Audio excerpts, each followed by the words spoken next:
This content was created purely for entertainment and informational purposes. The creators of this vlog do not endorse drinking and driving, debauchery, underage drinking, public intoxication, speeding, street racing or any other form of delinquency. I'm just a guy, with a drink, talking about cars. Please don't take this too seriously.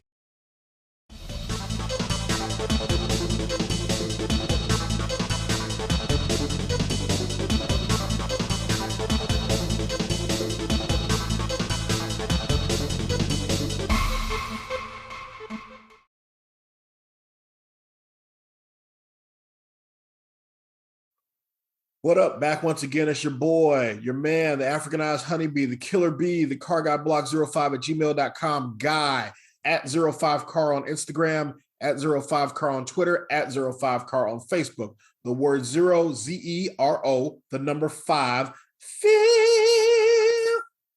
The word car, C-A-R.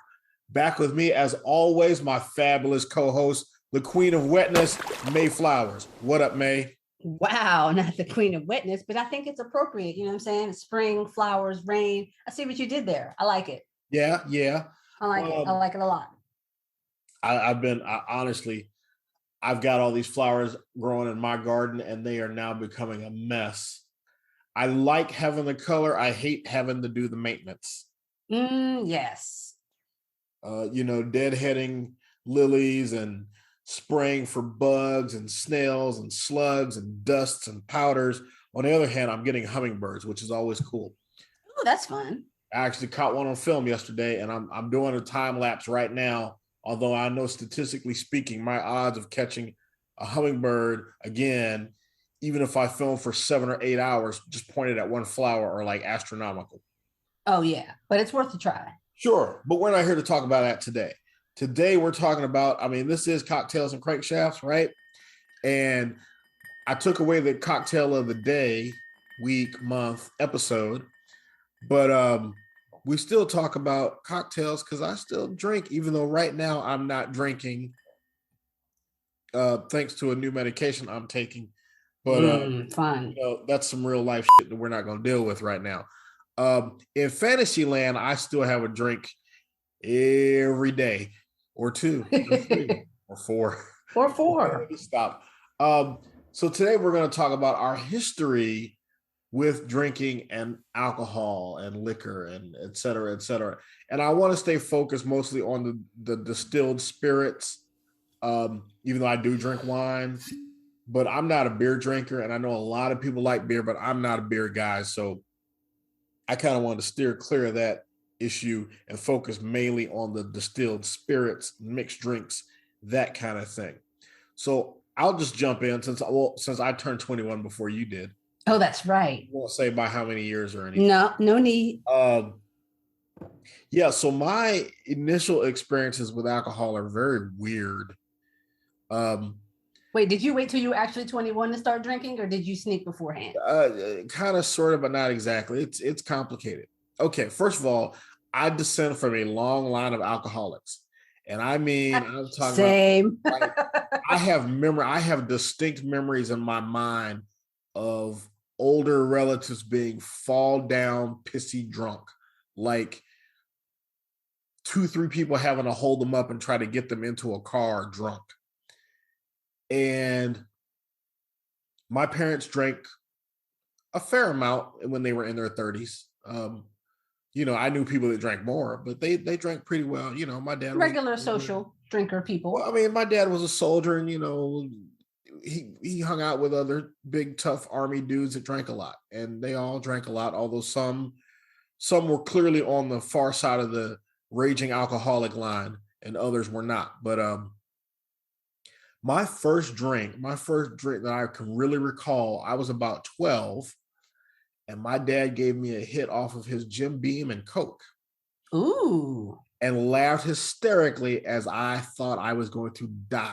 And put some hair on your chest, and you weren't even ready for hair. That was the funniest thing ever. That right there kept me off of liquor for about 10 years. Yep.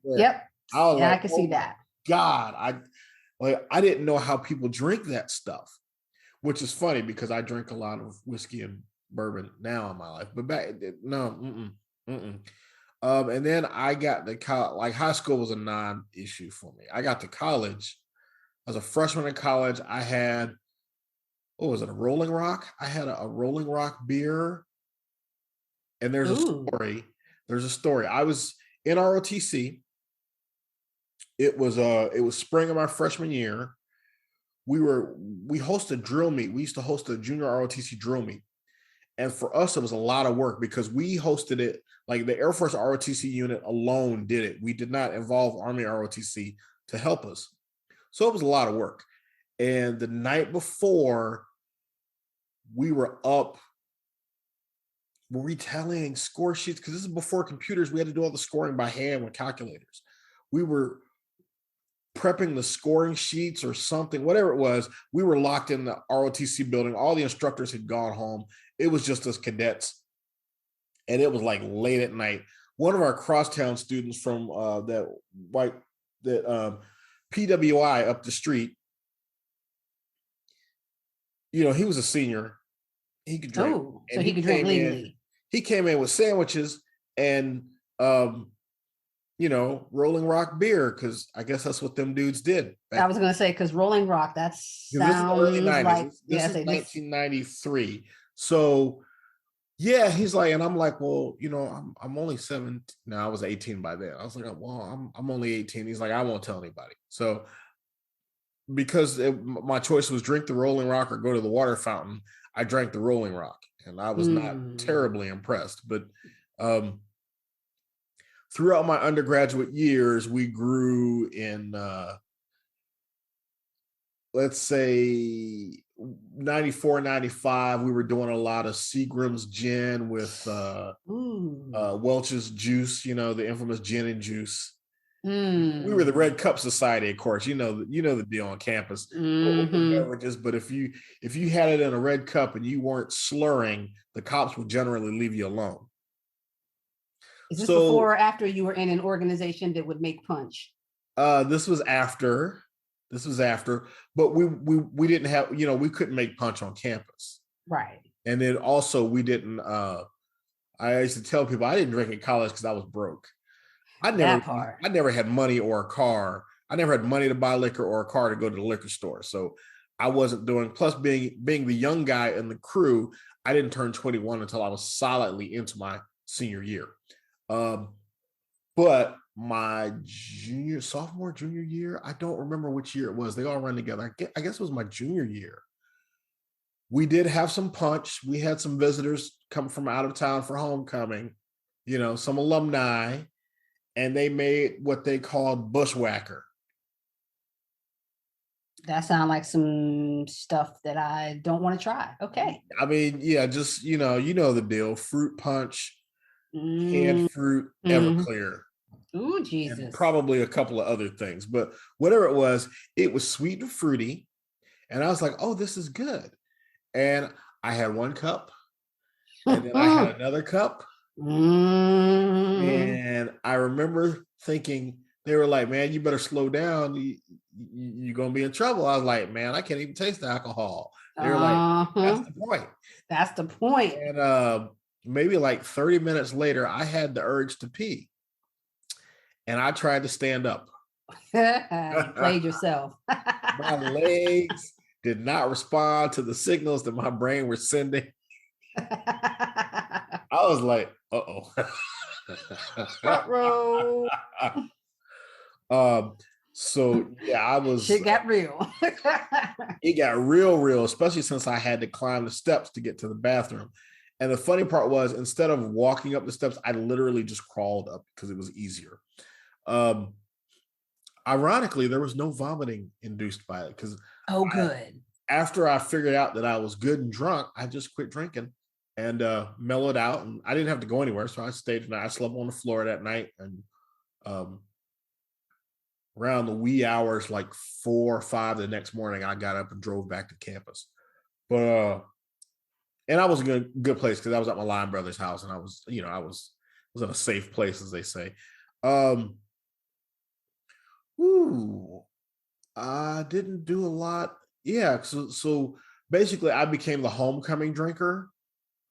Like when it was homecoming and there was going to be free alcohol around, and I would drink. Yeah. I turned 21 the fall of my senior year, or the fall of my fourth year, as we'll say. We went to a bar. I had maybe 2 mixed drinks because money. Mm-hmm. And what was I drinking? Because that was the other thing. I didn't know a whole lot about alcohol. My dad drank Beam and Coke. I knew what a daiquiri was, and that was pretty much my list of mixed drinks. So we went to this place. I think I ordered. Somebody told me I had either had a kamikaze or a screwdriver. Mm-hmm. But early on, that was the thing. When I got grown and started going to bars, clubs, it was screwdriver, kamikaze, tequila sunrise, screwdriver, kamikaze, tequila, because those were the only names I knew. Unless they had a blender, and like if I was somebody like Red Lobster, okay, I get a pina colada, Get something frozen, margarita. But generally I kept it at kamikaze, tequila sunrise, screwdriver. And then I got a little older and I bought a place of my own. And then I was hosting the homecoming bushwhacker parties. And my first couple attempts at making bushwhacker went horribly wrong. And somebody once told me I made blue gasoline. Oh, geez. Yeah, they were like, "Oh no, that's too strong. We need to add some more fruit juice to that. We need to mix that down." I was like, but then you can't, because like to me, feeling the burn and tasting the alcohol was how I regulated how much I was drinking. Does that make sense? Yeah, that makes total sense. Yeah. So to me, the idea of having the drink be so sweet and syrupy that you can't taste the alcohol was like, that just seems backwards. I thought that was the whole point. I mean, I could drink Kool-Aid without alcohol in it. But eventually I got it down to a science. And one year we had a party and I was older, or I can't say the undergraduates had a party and I agreed to supply the bushwhacker, PJ, punch, whatever you want to call it. Mm-hmm. I mixed it all. I went to Lowe's and bought a brand new 5-gallon bucket. And I mixed it in the bucket. And then when we got to the house, we poured it into like a cooler or a small swimming pool or something. And this was a pajama party, we'll call it. Ooh. Nominally a pajama party, but what it really turned into was, oh my God, I didn't know women wore lingerie like that in public party. And then a fight broke out because of my punch. Actually, several fights broke out. Uh-oh. That's what you don't want. And I had to be a bouncer. Oh no, two ladies in lingerie about to scrap. That was no. Oh, I'm sorry. That's what you want. That's not what I did break that up, and it was like, because this was before we had cell phone cameras, so there was no World Star yet. In those days, if a fight happened, it was just a fight. But what you didn't want at a party like that was a fight, because that might draw cops, and also somebody might pull out some. Yeah, actually, weaponry. Yeah, actually, and we don't want those problems. The second fight was a situation where we had to keep a guy from going to his car because he was about to go to his car, and this particular dude was known to keep things in the trunk. Well, and as he said, I'm not going to shoot him. Remind me to edit that out. I'm not going to shoot him. I'm just going to scare him. I'm just going to scare him. I'm like, no, man, you can't bring that thing out here. You know better. So we had to deal with that. But anyway, I watched one young lady pour the entire contents of her cup over another woman's head. Oh, okay. And old girl reared back, and I caught her hand. I caught her by the wrist. I'm like, no. And stepped between them, and had somebody else. So we got them separated. And one young lady was somebody I keep saying we. They were known entities from within the department that my fraternal organization recruits from, so to speak. And one person was, shall we say, a family member. So we let her stay, but the other person was not a family member, so she had to go home. And she was, drunk. And so the crying and the whining and I know what shit they be talking about me. I'm a good mother. I love my baby. And I'm like, oh my God. All the drunk therapy, all her stuff was coming out. Mm-hmm, doing the most. Oh my God. A crying drunk. Yes. And And then she wanted to come back in the party. And I was like, no, you got to go. We can't, no, you got to go. So eventually we got her shooed away. And I don't know if anybody actually made sure she got home all right. Thinking back on it, I was like, I was an asshole. But anyway. No, man, you can't have that kind of drama at the house, man. I was too drunk to be walking around in that neighborhood by myself. So I think some of her girlfriends escorted her back to campus, but I was too drunk to be roaming around that neighborhood in the dark. But thereafter, I more or less got a good handle on what I was drinking, and I only had a couple more instances of raving insane drunkenness because I did start late. I didn't start really drinking until I was like 26. I had been working and had a mortgage and a car payment by then. So yeah, I had been out of college a few years at that point before I really got going. Right. And then what happened is while working to save up the money for the down payment for that first house, I was moonlighting at a bookstore. And I bought a little blue book called the Seagram's Bartender's Guide. Ooh. That may not be the exact title, but it was something like that. Little blue Seagram's book with, I think the writing on the front is gold or silver. But anyway, it was like, oh, and I started reading that book. And not only did it deliver recipes, it had recipes, but it also had different types of spirits and how the spirits were made and where they originated. And so it was like a little concise history of liquor and stuff you can make from liquor. That's kind of cool. And once I got that, I kind of started experimenting and working my way through various things and understanding what I liked, what I didn't like. For years, I stuck with vodka, a little bit of gin now and again. I gave up Everclear. I was like, no, Everclear is for broke college kids that want to die. Yeah, basically, Everclear will kill you. I stuck with vodka. I drank cheap vodka. I drank expensive vodka. I drank super premium vodka. As I remind folks, I was drinking vodka before anybody knew what Grey Goose or Ciroc was. I was drinking vodka when Smirnoff and Sky were pretty much it. Maybe Absolute, I guess.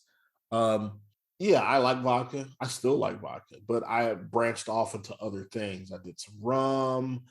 I actually did start to develop a taste for brown liquor, particularly your whiskey blends. I like a good aged bourbon. I can even drink it straight over the rocks, you know. I'm coming to appreciate bourbon these days. It's kind of my new thing. Yeah, if it's a good one, I even got the little thing where I can make the spherical ice cubes and everything, I guess. Oh yeah, we got the little if they're round, but you know, we got the circle ice cube thing too. It's kind of fun. Yeah, and so you know, I like to act grown up. But like I told somebody, it's like I don't drink red wine so much because I like red wine. I drink red wine because I think it makes me look grown up. It does. And now that I've discovered a red that doesn't give me headaches, I've been drinking more red wine because I can drink more of it and don't feel intoxicated so that and I don't wake up with a headache or anything. So I was like, oh, because I could never understand how people are like, oh yeah, we went through a whole bottle last night. I'm like, how? After like 2 glasses, I'm done. Oh no, a liter bottle of wine is nothing to me. I'll bring that out in a heartbeat. Now I get it. Especially if I'm having a meal with it. And that was the thing. So wine was different because, and I know we said we were going to focus on the hard liquor, but I'll take a quick aside here. Wine was different for me because I was exposed to wine at an early age. My father was military. We lived in Europe for 4 years. And over there was a lot of wine, and it was not unusual for us to be allowed to have wine with holiday meals, especially starting around age 12, 13. So a little bit of white wine with a meal was not foreign to me. Reds took me some time to adjust to, but I had a pretty good history of wine. I didn't drink a lot of wine in college because again, it just seemed, I don't know. I can't. See, I converted to wine in college because when I was broke, I could go to a club or a party and I could get a glass of wine and it would I'm not a super big drinker because again, alcoholics. But I could get a glass of wine and it would take the edge off and get me where I felt nice and, friendly, but not over the top. And so for me, it was like bang for my buck because I didn't really like hard alcohol at the time. So like I wasn't taking shots, but wine would serve the purpose. See, like now, if I'm going to pregame for a party, I'm going to take a shot of vodka and then I'm going to get a mixed drink. And I'm going to nurse that mixed drink. Like when in my professional career, when I used to have to go to, there was a time there, especially when I was living in the Midwest, I would have to do certain social functions for work. Mm-hmm. And in those situations, I would always do the 2 mixed drink for the night. So I'd go in and I'd do a kamikaze and I'd nurse it and I'd get a second one, or I'd do a rum and coke, slam the first one and then nurse the second one. And so that was sort of my walk around, holding a drink in my hand drink, right? Mm-hmm. Especially that rum and coke. That was my go-to because bartenders couldn't mess that up. Everybody can't make a good kamikaze. And I kind of gave up the screwdriver.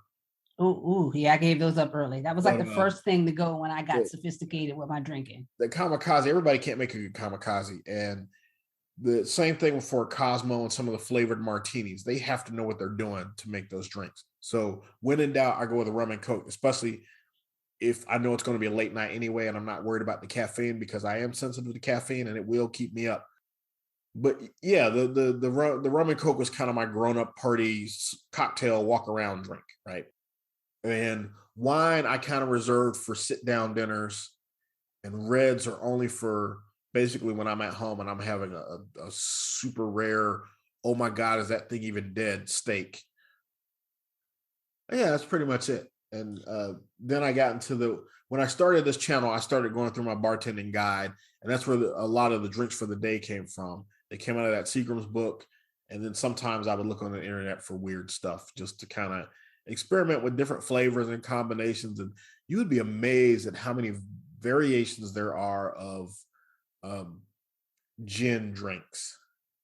Like I bet. Gin with citrus is a good combination. And there are just endless variations of gin, curacao, triple sec, and some kind of citrus, soda, juice, whatever, just like endless variations of that. And I was like, okay, that's cool. Because when I was in college, I did not care for gin. But it's because we weren't drinking it right. Right. I still don't think I've ever had gin properly. Gin, now that I think about it, at the right ratio with the right thing. Otherwise, those botanicals come through and it ends up tasting like cough syrup. But that's something you learn as you mature with your drinking, and you learn that there's reasons why things taste the way they do, and there's reason why certain things go together and certain things don't. And once you understand that, it's like, okay, now I start to understand the science of mixology. It's not just people throwing stuff in it, people throwing things in a blender or people throwing things in a glass and shaking them up. There's rules to this shit. Oh yeah. I wrote me a manual. Yes. Yeah. There is an art to it. So that's kind of my story. And now now that I've hit my late 40s, I'm basically a vodka, bourbon, gin person because I like a good gin and tonic. I like a nice Tom Collins, some of the different things you can mix. Bramble, I love the Bramble blackberry deal with the gin. And then vodka is just sort of my vodka cranberry, vodka on the rocks. And when in doubt, you can basically pour anything sweet in the vodka and it works. So, whatever's in the fridge, you pour that in some vodka and you're good to go. But I'd love to hear your sort of story and background. Yeah, that's so funny because it's kind of similar. So like, again, I've been to many a family function where people are definitely over beveraged. And so for the most part, I did not indulge in any of it because, it's a cheap beer and, brown liquors. And I'm like, none of that looks appealing. So I do remember I was at a sleepover once with my friends and I was like 12 or 13. I don't remember if this was 7th or 8th grade, sometime in middle school. It was the middle of the night. And we're like, let's go in the alcohol cabinet. And we went in and grabbed something and mixed it with some kind of orange pop.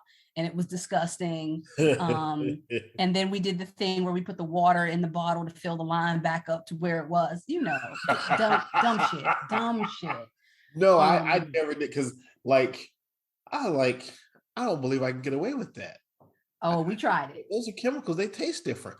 So because y'all were underage, I'm not going to ask, was there any experimentation? Because I'm not that much of a pervert. No, oh God, no. That, I think that must look, either that is for girls who don't look like us, or that happens on TV. I don't know. Oh no, I've seen it in real life, live action.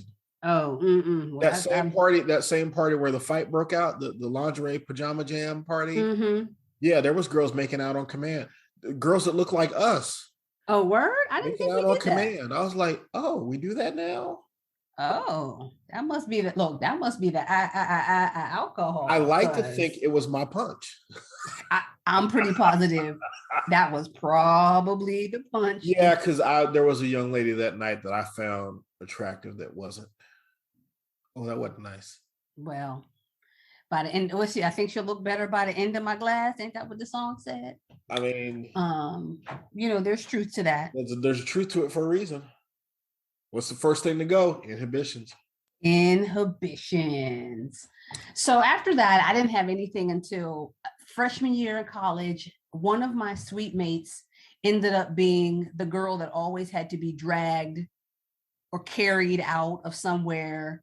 Somebody always found her passed out somewhere. Like, we found out later in the semester and for the rest of that year that she was a hardcore drunk. Okay, I want to back up and illuminate something just for a moment, because everybody might not know. We went to the same college, and I know if you say suite mates, you lived in one of the dorms that had the 4-room suite. Yeah, 4 rooms, 1 bathroom. With the bathroom and the common area. Correct. Right. So, all the male buildings on campus were communal bathroom, long hallway of doors with double occupancy rooms. No suites for us. And then, of course, my friends across town, they all had individual apartments. And also, I heard the statistic, and I don't know if it still holds true, but I would imagine it hasn't changed that much. There are 3 places where like binge drinking as like an activity don't really exist. Religious colleges, single gendered colleges, and historically Black colleges.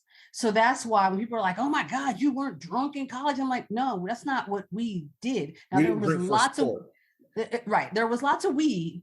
There was lots of weed, but there was not a lot of like, there wasn't a lot of alcohol kind of floating around. Like that wasn't the Saturday night activity. So I have always chalked that up to social economics, particularly heavy on the economic side, because everybody I knew Black people drank. I mean, I'd seen them drink. I'd seen my grandmother down a 5th of scotch, but yeah.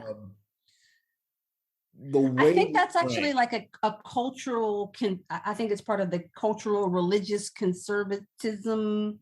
That's partly it. That's part of it. My grandfather drank. My grandfather didn't drink in the house. That's interesting. My grandfather drank out under his shade tree because my grandmother didn't want nobody drinking in the house. Got it.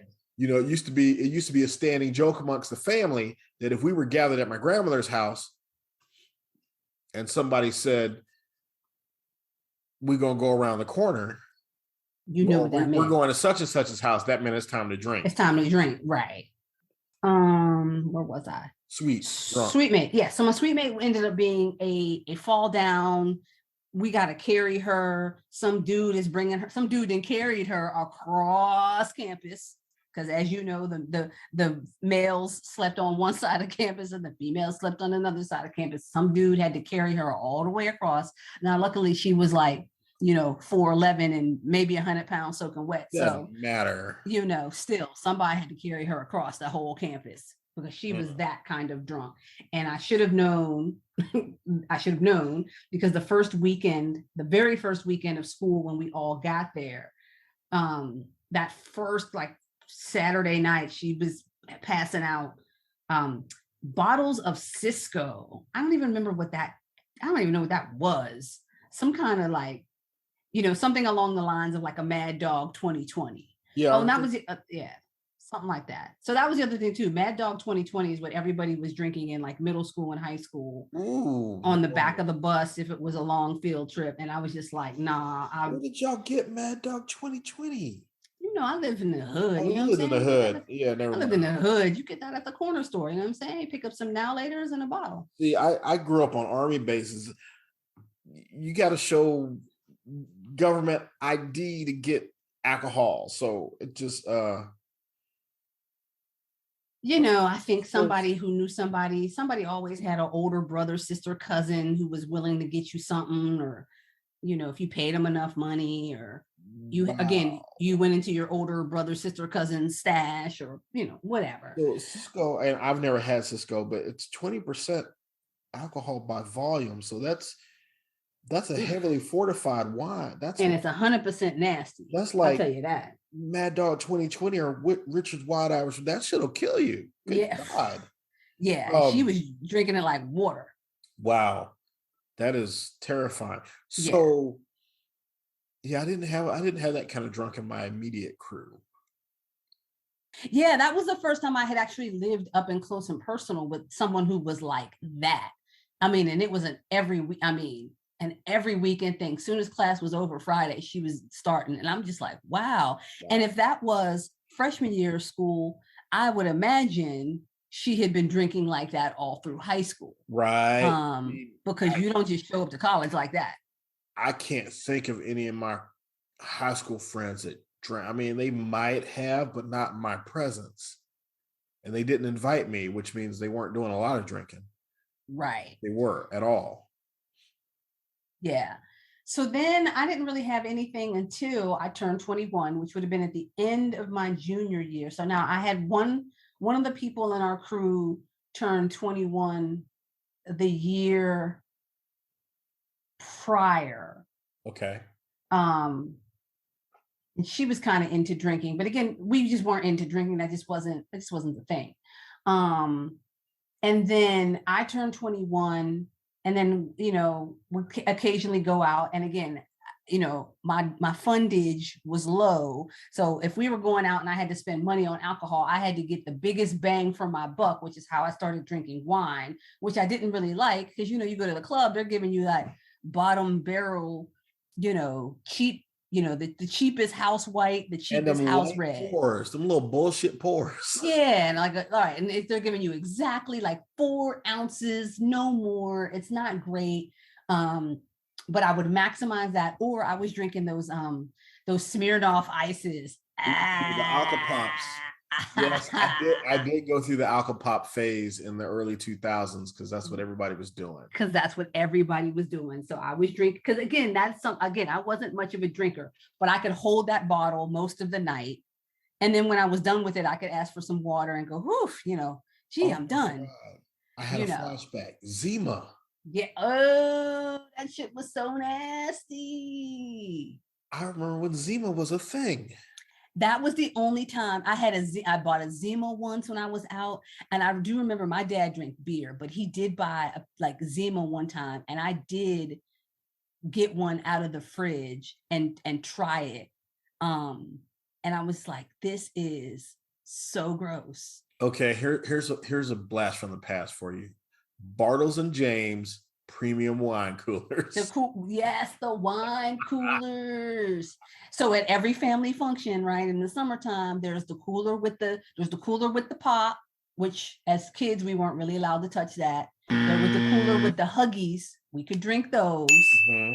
And then there was the cooler with the beer and one with beer and like one with wine coolers. And man, I used to try to get my hands on wine coolers so bad. And I'm like, this is really just like Kool-Aid, and also very nasty.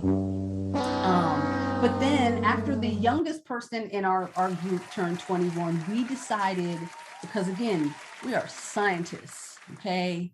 We are, methodical. We think things through. We decided that we were going to have a weekend where we tried to figure out where the limit was so that we would never be out in public and be, disgusting, falling over, acting a fool. So we went to one of my friends' houses, put all the pajamas on, threw the keys in the corner, and we're like, all right, let's go. And we started playing Monopoly, and it was shots every time you passed go. I don't even know what we were drinking. Wow. But that every time you pass go comes up real quick when you have to take a shot.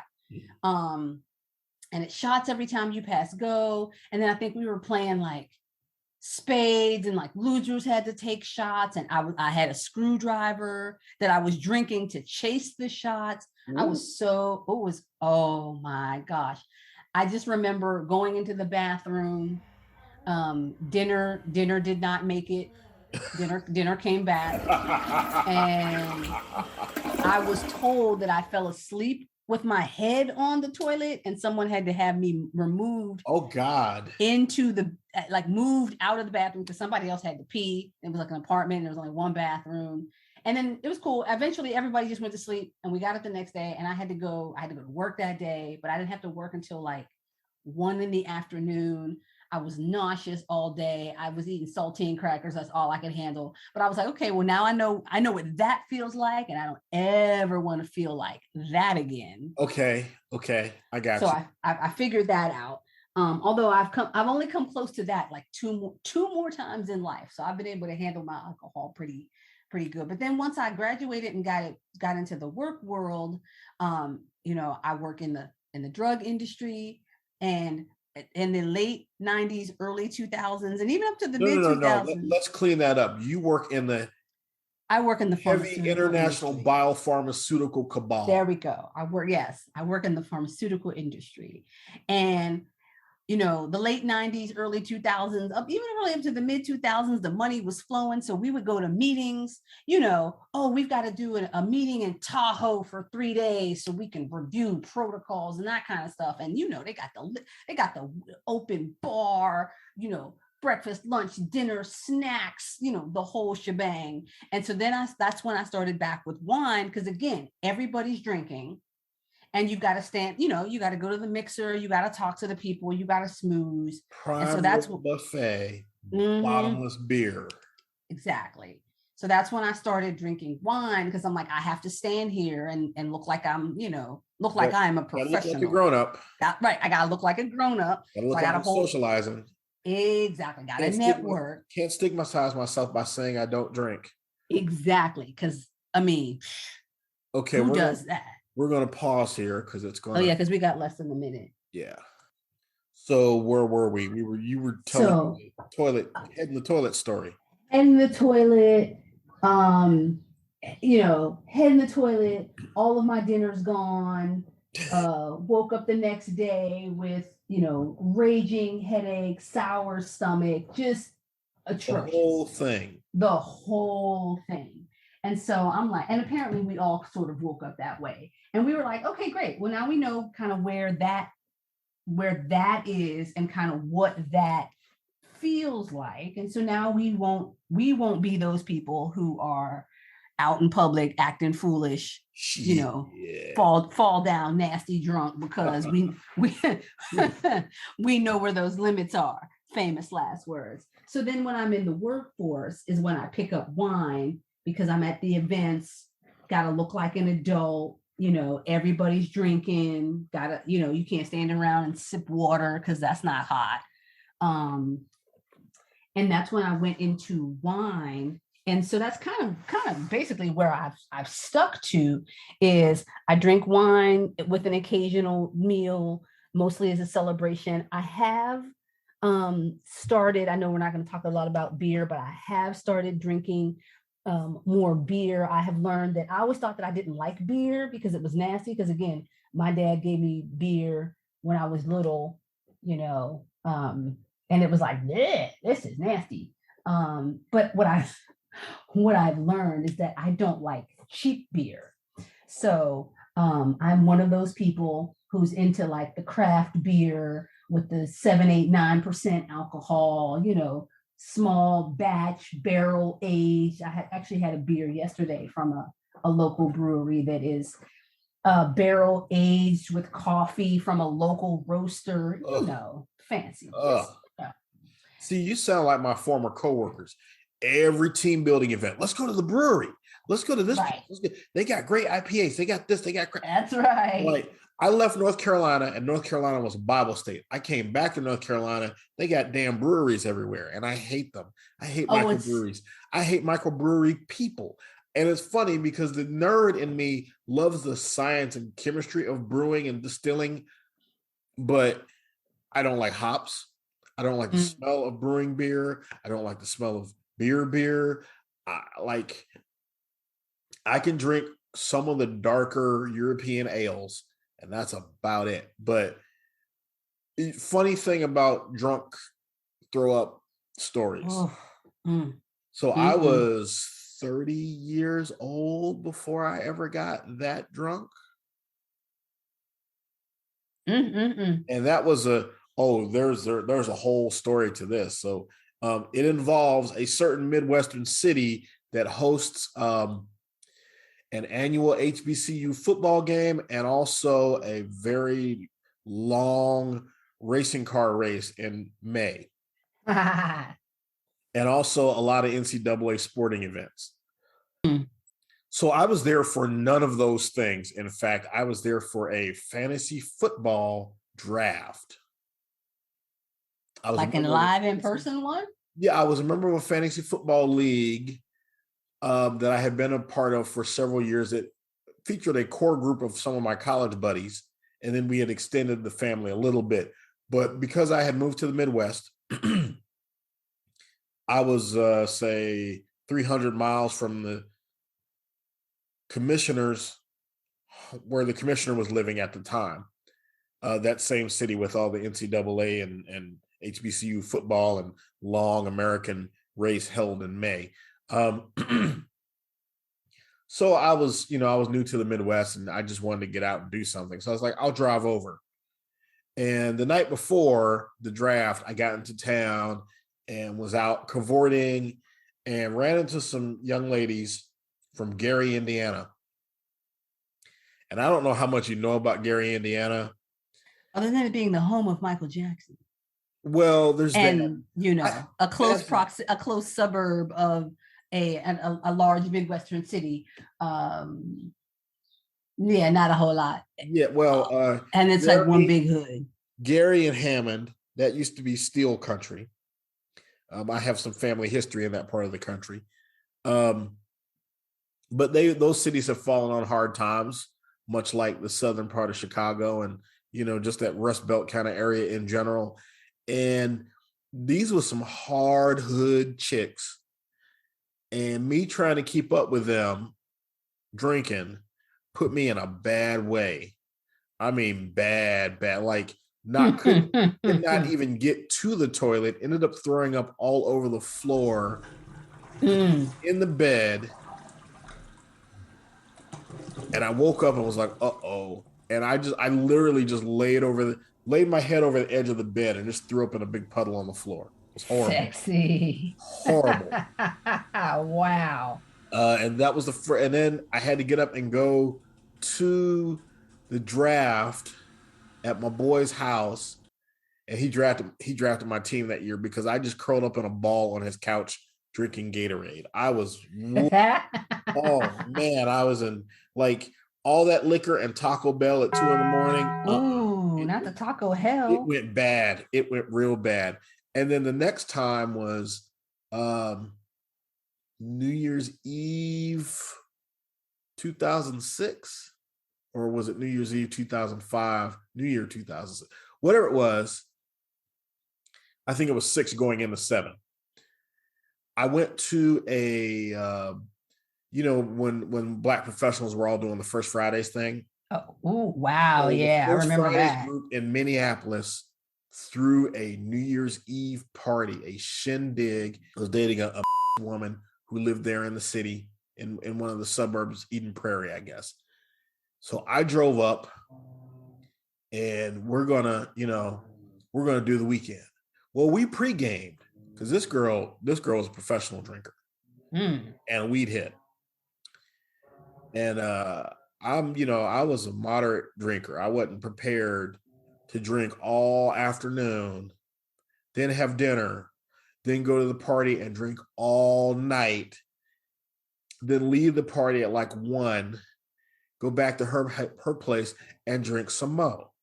Oh yeah, you weren't ready for that. That's a whole different kind of thing. About 3, and it was funny. It was when, not to make this too graphic, but things were starting to get good. And then the nausea hit me. Oh. And I was like, oh God. She's like, what? I like bathroom. And I barely made the sink. Oh. And just like, and needless to say, sexy time went away instantly. But yeah, there was no more after that. I was tore up. But again, it was me trying to keep up with a professional drinker. Because let me tell you about gunning vodka sours all night. Because it was heavy hors d'oeuvres, champagne toast at midnight, but the other drinks, the mixed drinks were like, it was like $5 a pop. Oh. Or something, which, something crazy cheap. Yeah, crazy cheap. Because I mean, we had paid a pretty good entry. Like the tickets for that thing were like $45 or $50. So, it was, the drinks were subsidized basically. So I was going to get my money. I was going to tear them up. So I went hard and heavy, and she went hard and heavy, but I was the only one that threw up. But I was in bad shape the next morning. Now, speaking of which, let's go back a minute, because I want to talk about not so much the getting, being so drunk you're sick and throw up, but rather having to deal with other people's alcohol issues. Like you mentioned malt liquor. Well, okay, in college we went through, I won't say a malt liquor phase, but there were some times where we drank, cheap canned 12-ounce beer. And there were some other, or I guess 8-ounce, well, 12s, whichever. There were other times where we might go get a bottle of St. Ives or Old English or King Cobra. Not a 22 from the convenience store. That store around the corner by that ladies' college. Mm-hmm. So I knew a young lady that worked there. Oh, you had to hook up. My crew knew a young lady that worked there. No, we weren't getting nothing free. Oh, well, maybe we got one of those posters, the liquor posters. Mm-hmm. I have to clean that up, but whatever. But what I started to run into was I started understanding that some of my friends couldn't hold their liquor. And what I mean is, when they got to drinking, there was going to be violence. Yeah. There were going to be, and ironically, it was primarily some of the young ladies. And again, I know they don't listen to this, but I'm still not going to call any identifying remarks. But let's just say we had a couple of young ladies in the family that were mean drunks. Oh no. And usually it was based out of a relationship issue with the man, but still, there's nothing worse than a woman getting drunk and wanting to fight her dude. Oh yeah, no. And then wanting to fight us as we're trying to get her keys from her, because you're in no condition to drive. And that's always fun. And then the other kind of thing that I always thought was interesting to deal with was I lost my way. Oh, no, here we go. I remember because you were talking about the weed. So I was not in college at the time. I had you remember I moved away and then I moved back. Mm-hmm. I was a grown up. I'm 26, 27, 29, but I had, my roommate was a grad student on campus, and one of the ladies I was dating was a grad school student on campus. And then my, that other organization I belonged to, the undergraduates. So I got invited to another one of these parties. This one I didn't supply the liquor, but I get there, and me and Mr. Grad Student guy get into a debate with the weed person. Oh. And we are having this heady debate about the merits of weed versus alcohol. Yes, I had many of those, as all of the weed heads try to get me to do weed because they're like, it's from the earth. Okay. But this person, I get it. Really a weed head. She was a freshman. I had books older than her. I'm like, how long you been in school? This is my second semester. Oh, so you knew it. You knew it this. Well, I mean, I've been around. I knew some things before I got here. Sure you did, but that's just sure. You like your weed, and that's fine. I got no problem with you liking weed, but what makes you think that we're assholes just because we like alcohol?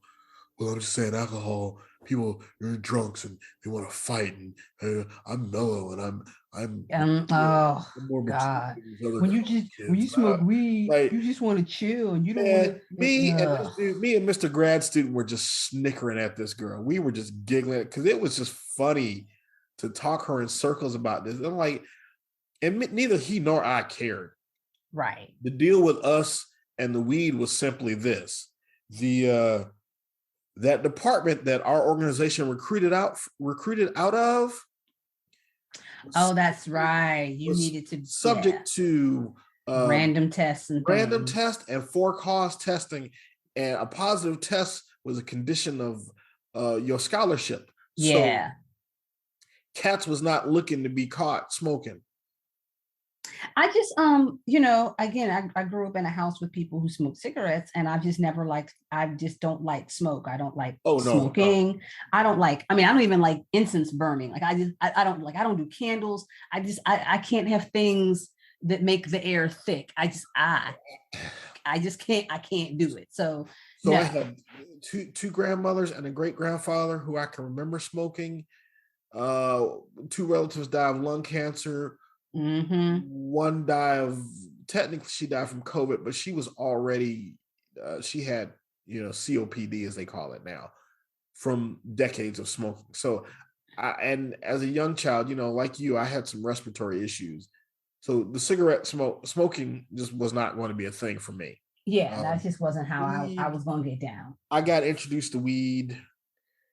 I don't know if it was freshman year of college or late in high school, or maybe it was after we had started college and I was home with one of my high school buddies. But sometime early in my college career, I began to recognize the smell. Mm-hmm. But I never gave a shit. Like, if you want to smoke, I never had a moral issue with. Oh yeah, me neither. I'm always about to each his own. I just felt like the weed people were really heavy on like everybody needs to smoke weed, and I was always on the but we don't though. Like I don't care what you're doing, but I don't need you to try to convince me that I need to be doing it too. Right, and I didn't need the weed people looking down at my liquor. Oh yeah, like, yeah. Don't turn your nose up at me because I'm drinking and you're smoking. That's, as far as I'm concerned, they're equivalent. So whatever. Same. We're each handling our vices. So I think it's fine. But I don't. Mm-mm. So the other thing I came across as I started experimenting with alcohol and getting more comfortable with it and learning, figuring out what I was doing, I began to become a critic of bartenders. Oh, because you go to these places, you go to you go to your Dave and Buster's or your Red Lobster or your Applebee's or wherever, and you order a drink and it's shit. Yes. Oh gosh, yeah, that's Fridays the worst. Especially a special high grade offender in this regard, or maybe I just spent too much time eating at TGI Fridays. Probably both. In any case, I started like these fast casual restaurants. I quit drinking their drinks because their drinks sucked, because their bartenders sucked, because a lot of these kids are in and out, and people who can really tend bar work at real bars. Right. And that's where I started hitting the bar at these more upscale restaurants and dining facilities where, the drinks cost more, but they tasted a lot better. Yeah. Yeah. Because we went through the fruity drink phase. Because again, by the time I finished school, this was the height of the Sex and the City era. So everybody's drinking Cosmos. And so we would go to restaurants and occasionally I would order like a Cosmo, or I'd order something fruity from the menu. But again, I'm at the Applebee's, TGI Fridays, Chili's of the world. Yep. And most of the time it was just, Kool-Aid with a splash of something in it. Right. Which was not good at all. I have not gotten into mixing drinks at home yet. Although I've sort of started dabbling in it because, dear husband gets gifts sometimes from people that, husband? Yeah. You have a husband? Yeah, I know, right? That dude. When did that start? Oh, God, it's been so long now.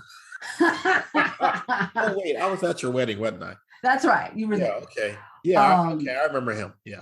He gets free stuff because people like to bestow him with gifts. And so he got this it's a clear brandy from Peru. Ooh. Yeah. And I was like, well, what the heck do we do with this? Because again, neither one of us really drink. It's just gonna sit in the cabinet. And then my one friend came to visit and was like, well, let's make some drinks. And so she came up with a recipe, and it's actually really good. And then after I tried that, I'm like, well, now I just mix it. I got some, like, it was like an organic, it was like an organic sorrel tea. Oh. And I was like, you know sorrel, the Caribbean drink? No. So sorrel is a flower. Okay. And if you know anybody from Jamaica, Trinidad, Tobago, anywhere in the Caribbean, they make like a punch with, that's what we had. Our old neighbors were from Trinidad. And when they invited us over for Christmas one time, so it's like you drink it at Christmas. So don't drink with island people. No, because they will have you on the floor, because a friend of mine's in-laws hail from, one's from Curacao, the other one's from Aruba, Antigua, island folks, and the rums. Yeah, it's different. It ain't like drinking Bacardi, man. It's different. It's thick like syrup. It's sweet and it's strong.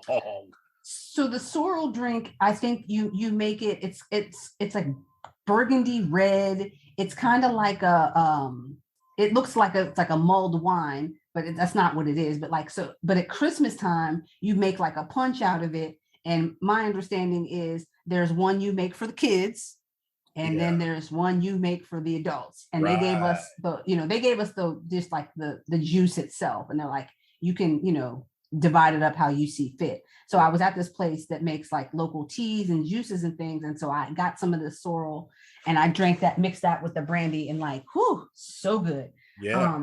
Now I got some fancy friends. And so we go to fancy restaurants. Right. And one of them is a sort of a bourbon connoisseur. So I've been trying more of the brown liquors recently. And I like them. Now in September, I'm going to Kentucky to do a relay race called the Bourbon Chase. And we are running from distillery to distillery. Oh my. And I don't consider myself a bourbon person, but when in Kentucky, you gotta do what the locals do. And since we are going to be at the actual distilleries, I'm going to buy a bottle from each one because I have to. Right. And then so my fall into winter will probably be heavy on the brown liquors from my stash that I get in September. So I'm actually excited about it. Okay, so here's the thing. I think I started cooking with whiskey before I started drinking whiskey. Oh, now wait, what do you cook? What do you make with whiskey? I use it in my chili. I use it in my barbecue sauce, and I very often marinate beef in it. Oh, as part of your like with a little with olive oil in your spices? Well, I don't want to give away all my secrets. Oh yeah, yes, there's a spice concoction, and I will usually do a good reserve, like this is not a plug, but I like a good Woodford Reserve, the double oaked. The cheap Jack Daniels I'll use in chili or something where it mostly cooks off, and I just want a little bit of the oak flavor. But you can get the high-end the high-end Jack Daniels, which is pretty good for drinking. I've also done, now, do you know about the Uncle Nearest?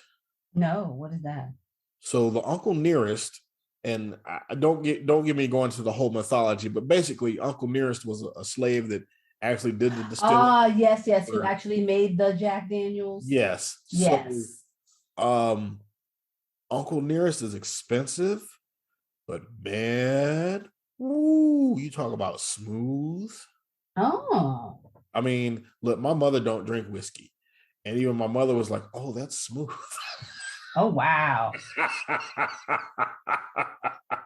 So I mean, because my mother's from Tennessee, so she knows a little bit about that. But yeah, the Uncle Nearest is I have 2 unopened bottles here at the house that they're here just in case I need them whenever the doctor releases me to start drinking again. But yeah, the Woodford Reserve Double Oaked Uncle Nearest, both the I'll get the numbers wrong. There's 2 flavors that are available here in our local state-run liquor stores, and we're kind of at the mercy of. That's one thing I don't like about these state-run stores. You're kind of at the mercy of whatever they have, yeah, whatever they choose to stock. Because I wanted the Empress Indigo Gin, and I had to wait like a year. My friends that lived at other places had access to this stuff, and I had to wait like a year before we had it here.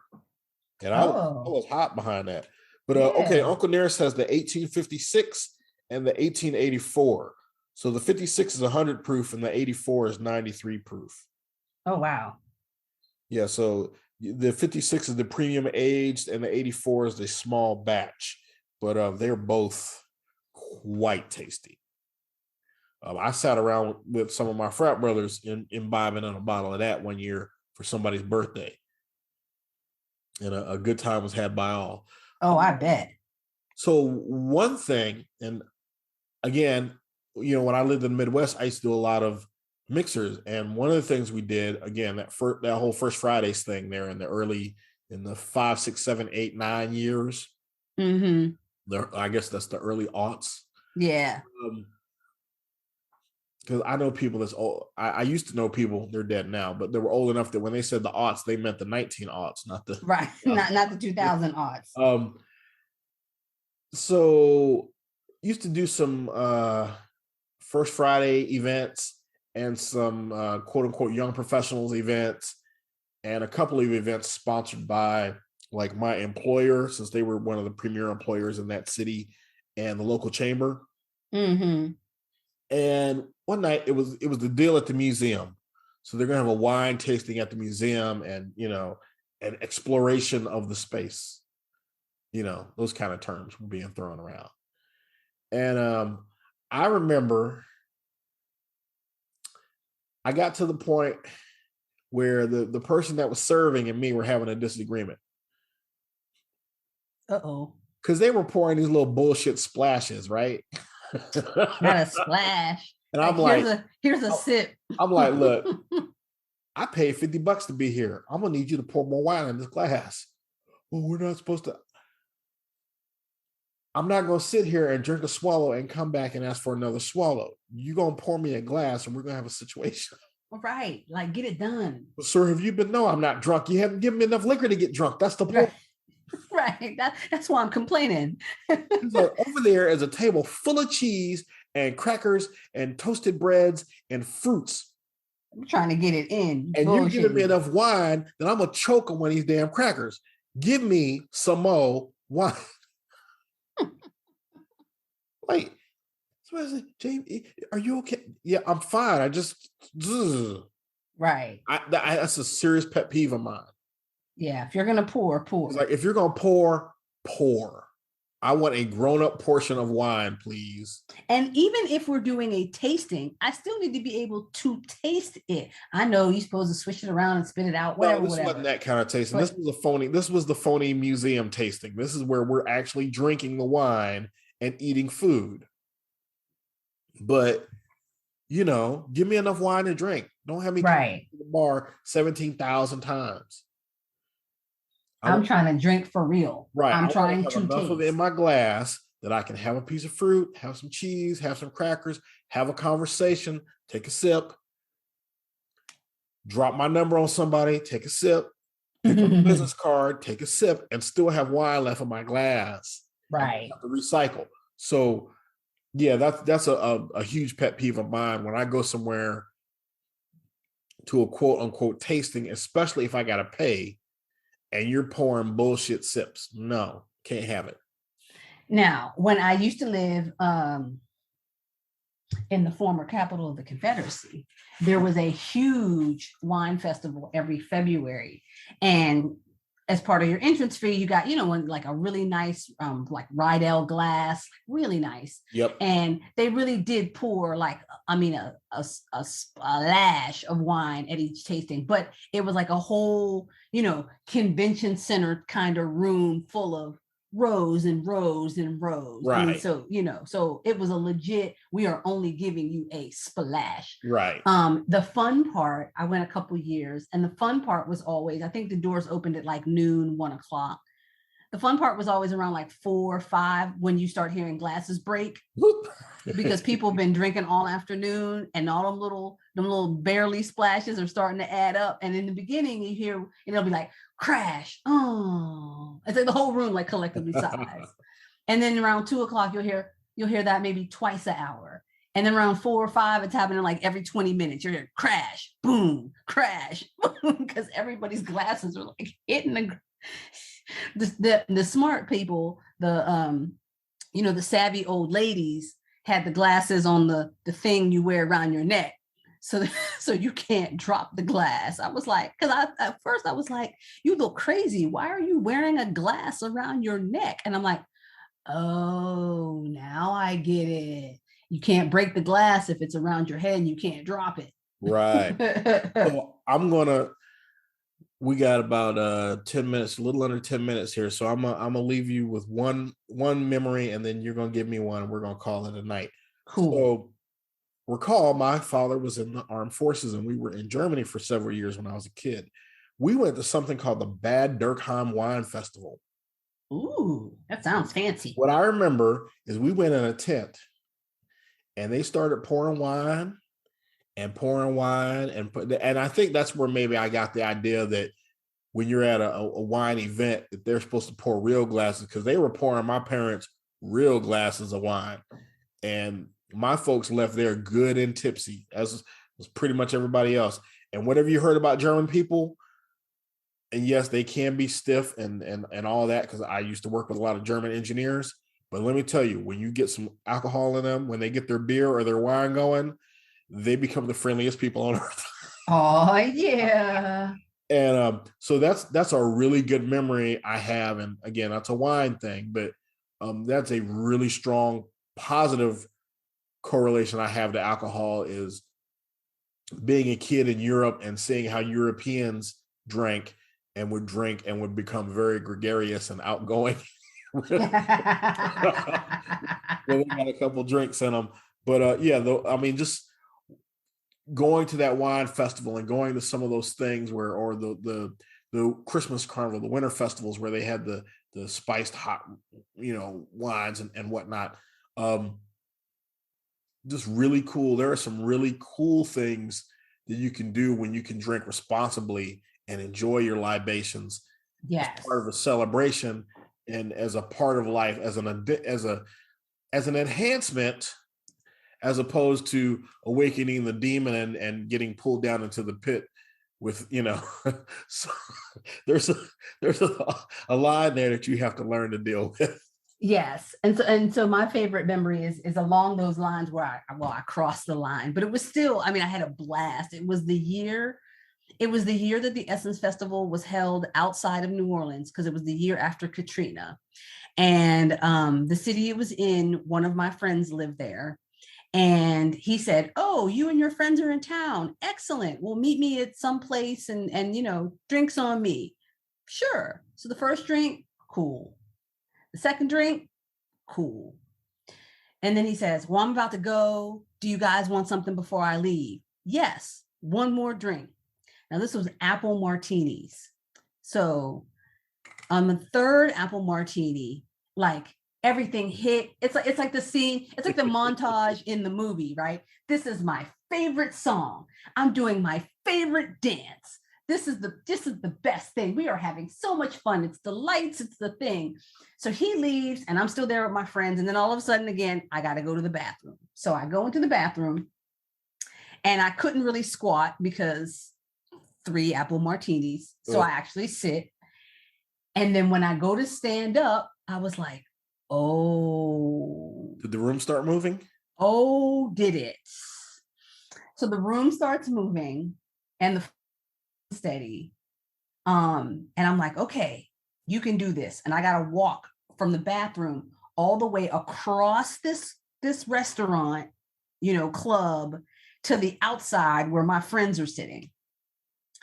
And I'm walking and I'm doing the right foot, left foot, right foot, left foot, straight. There's the door. Focus. Right foot, left foot. Some dude was like, yo, shorty, you all right? And I was like, no, but my friends are going to take good care of me. So I make it to the door. I go outside. They're sitting around. They're like, what's wrong with you? I said, I had to go to the bathroom. And then all of a sudden, everything just, I shouldn't have had that third drink. And I was like, oh, I don't feel so good. So then I left dinner behind a tree. Oh. Left dinner behind the tree. And then we stayed a little longer than that because now I'm like, ooh, I need some water. I got to get, like, this is not it. But we're still having a good time, right? We're still hanging out. We get some water. We're like, well, let's go, we're going to go get something to eat. I fall asleep in the back of the car or pass out, however you want to categorize that. And the story as told to me is that they left me in the car while they went into the Waffle House to find food. They brought me back something. I don't remember what it was. And while they were in the Waffle House, they met some dudes that were also there for the Essence Fest. And we ended up meeting with them the next day. Like, I got up and I was like, ooh, again, not feeling too good. They're like, oh, we're going to go meet up with the guys we met last night. I'm like, what guys we met last night? Oh no, the guys we met last night while we were in the Waffle House and you were in the car asleep. And we hung out with them for the rest of the weekend. And it was a whole lot of fun. But yeah, that, again, 2 martinis is good. 3 is probably gonna not end well. Final question, because this happened to me once. Have you ever been somewhere and been so drunk that you were waiting to get sober enough to leave, and like it just like that party with the lingerie and the pajamas and all that stuff? I did not leave that party until 6 a.m. Ooh, I was awake the whole time because I was trying to wait to get sober enough to drive. So I ended up literally at 6 something in the morning, after not having slept and drank all night, because it was a reading day party, so it was a Thursday night. I went home, took a shower, and went to work. Ooh. I was 29 years old, and that's when I decided partying was not for me. I'm too grown up to be partying anymore. Yeah, I don't think I've been that drunk. I mean, but I will definitely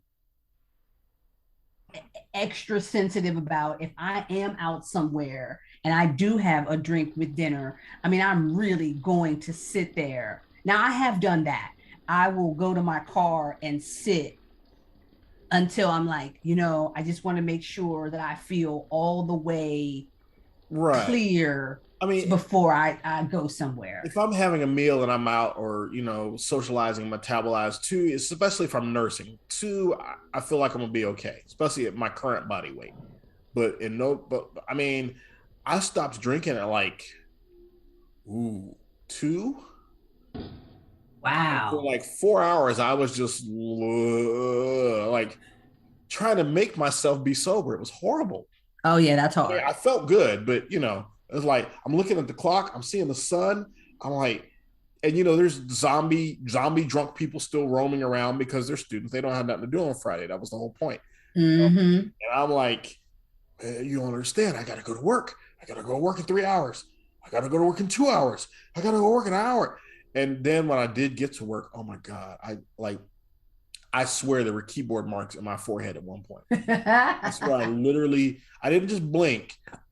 I fell out enough that I bounced my head off the keyboard. It was horrible. Oh man. Yeah, you were in it. And that was when I decided 2 drinks, work the room, go home. Yeah. Yeah. After the 3 martini. Yeah. And after the 3 martini fiasco, that's when I figured it, because I was 30 something. Yes. And I was like, yeah, no. I hit the, throw up drunk level, because I didn't do that until I was 30 and then again at 32. So yeah. But we've hit our time limit thanks to the software. So we're going to sign off. Thank you for listening. We hope you've enjoyed what we brought here. This is sort of departure from the usual automotive related content. And I will be wandering off in different directions a little more frequently. Like, share, and subscribe. May, you got anything to say in these last minute? No, man. Drink responsibly. Handle your shit. And on that note, the Killer Bee and Mayflower signing out. See you soon. Deuces.